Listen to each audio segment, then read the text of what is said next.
Were you working on February 1st, 2025? I was. And did you respond to an incident at 1015 Beachview Drive on that day? Yes. What kind of incident were you responding to? It was a third-party reported possible domestic. So basically what that means is someone residing inside the condos heard a disturbance from another room, called police because they were concerned. At that point, when you responded to the scene, did you have any information as far as like what the disturbance was, what the domestic could be, or just that it was a third-party report of a possible domestic? Yeah, the third party just reported that he heard yelling coming from a room above his. Okay. So what happened when you got on scene? Initially, myself and another officer made our way to room 305. We could hear some loud talking. Knocked on the door, introduced myself as Glenn County Police Officer. A white female identified as Miss Mericle opened the door. I am supposing boyfriend would be the correct term to use. Mr. Barron was standing behind her. We told her, a little quick synopsis that someone had called for hearing a disturbance and we was just there to check it out. Initially, she told me that everything was fine. She didn't need cops. And I could tell on her face that she had been crying. She looked emotionally upset. So I asked her again, if everything was fine, because I was finding doubt in, her statement. She told me everything was fine again. And then at that point, since Mr. Barron was right behind her, our typical protocol when you're responding to potential domestics is to separate the parties. So I had her step outside of her apartment. We closed the door and I asked her again, what was going on. And she told me everything was fine, but just a few seconds after that, she kind of started crying more emotionally and became more upset. I do remember noticing that her cheeks were pretty red. At the time, I was concerned that could have been, potential pressure marks or something. As it turned out later in my investigation, it was just from excessive rubbing from crying.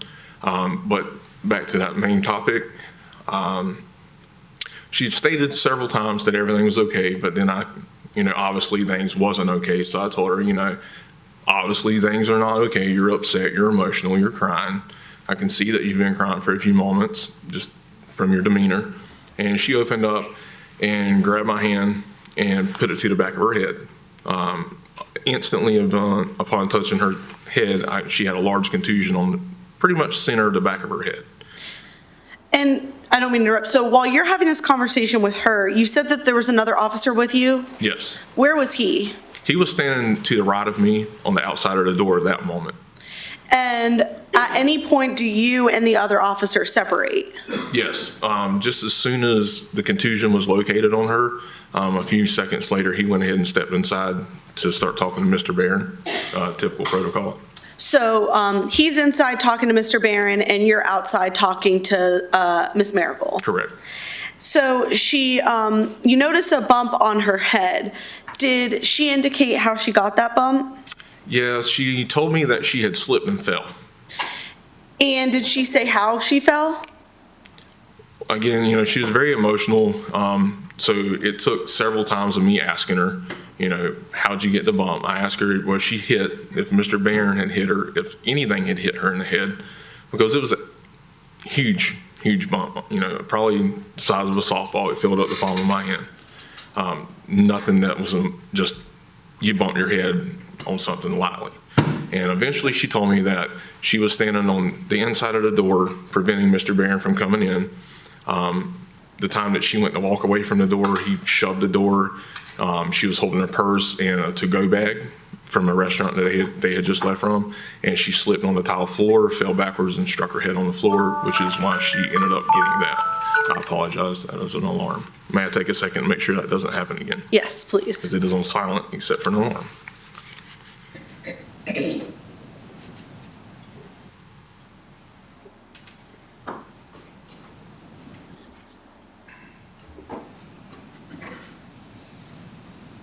I apologize. That will not happen again. No worries. So back in February of 2025, you had said that you started at Glenn County in April of 2024. Yes. And so this was February of 2025. So from April 24 to February 25, is that how long you've been in law enforcement at that point? Correct. Were you, had you already gone through all of your field training, or were you still in active field training at that point? I was in active field training. So you were in field training at the time of February 2025. The officer that was with you, what was his name? Officer Wooten. And was Officer Wooten there for any particular reason as far as your training, or are you guys just partners? Like, what was the reason for him being with you? He was my field training officer. Okay, so Officer Wooten was your field training officer, and then you were in field training. Correct. So, she says that she's trying to keep him from coming in, and then she falls and hits her head. Did you ever do any, I guess, follow-up investigation, if you will, to try and confirm the story that she gave you about how she injured her head? We did not. Did you go inside the residence at all? Yes, after my investigation with her, me and her stepped back inside. Well, I stepped back inside with Officer Wooten to consult with him to see what was going on, and she stepped in with me. Did you know anything about, like, she mentioned to you that the floor was slippery, or that there's something that she slipped on and fell? I think Yes. you would testify to. Did you know anything on the floor that was slippery that she fell on? Yes, one of the tiles directly in line with the door did have some kind of slippery residue on it. Later, upon reviewing our body camera footage, there was spilt food that was in the to-go box that Mr. Barron had cleaned up prior to me entering. And did you, what did she note that she hit her head on, like the floor, or some other surface? Yeah, she said that she fell directly backwards and struck her head on the tile floor. And did you call for her to receive medical treatment for the bump on her head? I did. And did EMS or somebody come and provide medical treatment for her? They did. They assessed it. They offered to transport her to the hospital, and she refused. Did she ever indicate you that Mr. Barron had physically, like, assaulted her that night? Actually, while we were outside separated from Mr. Barron and Officer Wooten, she stated to me multiple times that he was a great guy. He had never hit her.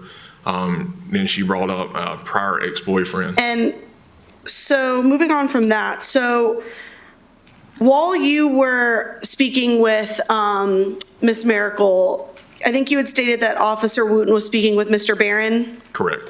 Did you ever have the opportunity to, I guess, also witness Mr. Barron and his demeanor that night? I did when me and Miss Miracle stepped inside. And what was his demeanor that night? He was very calm and collected. Several times Miss Miracle would get more upset, and then he would speak out to her and try to coax her and calm her back down. But during the entire investigation there, he was calm and collected. He didn't seem aggressive. There was no anger that I could detect with him. Was anybody arrested for the incident that occurred that night? They were not. How did you ultimately make that determination not to arrest anybody?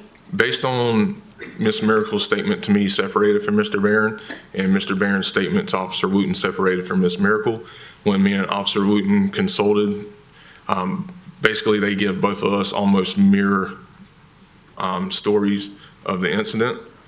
It was called in from a third party, so that kind of eliminated the process that they knew that we were coming, so they didn't have time to collaborate a story to our knowledge. And based on that, Mr. Barron's demeanor, Miss Miracle's demeanor, there was no primary aggressor.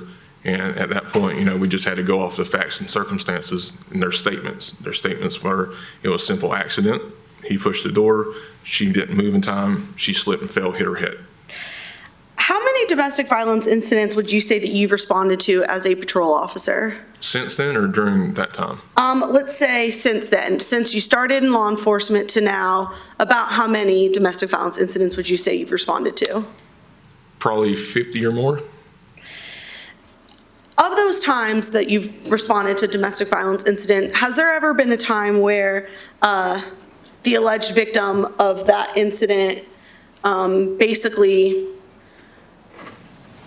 indicated to you that everything was fine, nothing happened, but it was clear to you that something had happened? Yes.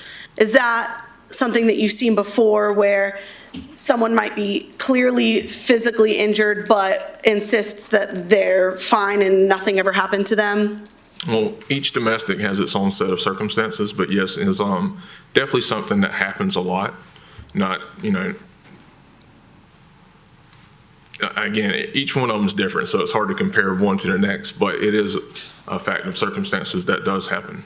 And in those situations where that's happened, where a victim has basically adamantly denied being physically abused, have you ever arrested anyone in those situations? I have.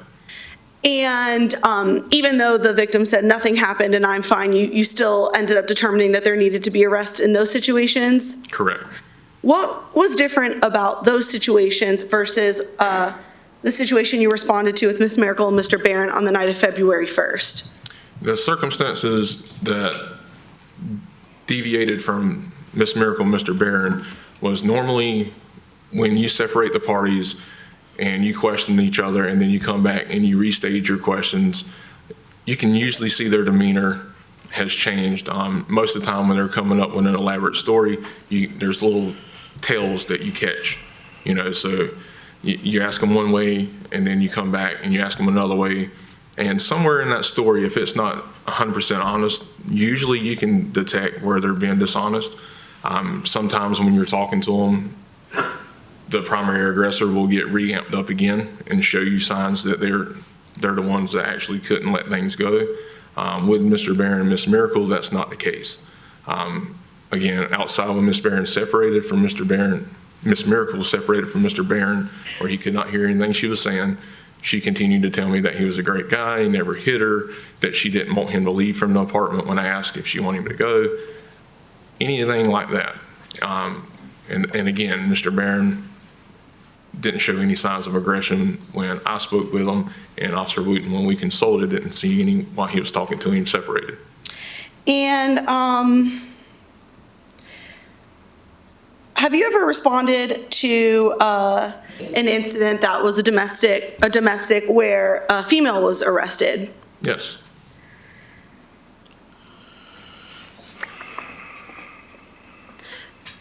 After ultimately making the decision, I guess first with EMS, once Ms. Mericle declined to be transported to the hospital, do EMS just leave at that point? Well, she signs a waiver stating, for their files that she's not receiving medical attention, and then they cleared up from the scene and left. And then after you made the determination that let me ask you, when you were making the determination whether or not to make any arrests that night, did you consult with Officer Wooten, your field training supervisor? Yes. Once you both made that decision not to arrest anyone that night, do you ultimately just leave the scene at some point? We did. We did stay back just a little bit as she was telling us details that wasn't about that particular incident. She was basically telling us about a prior boyfriend and the situation there. And did you ever respond back to that condo, like the next day, for example? I never went back to that residence. Thank you. I don't have any other questions. No questions. No questions. May this witness be excused? Yes, Your Honor. Thank you for your testimony. You're excused. Thank you.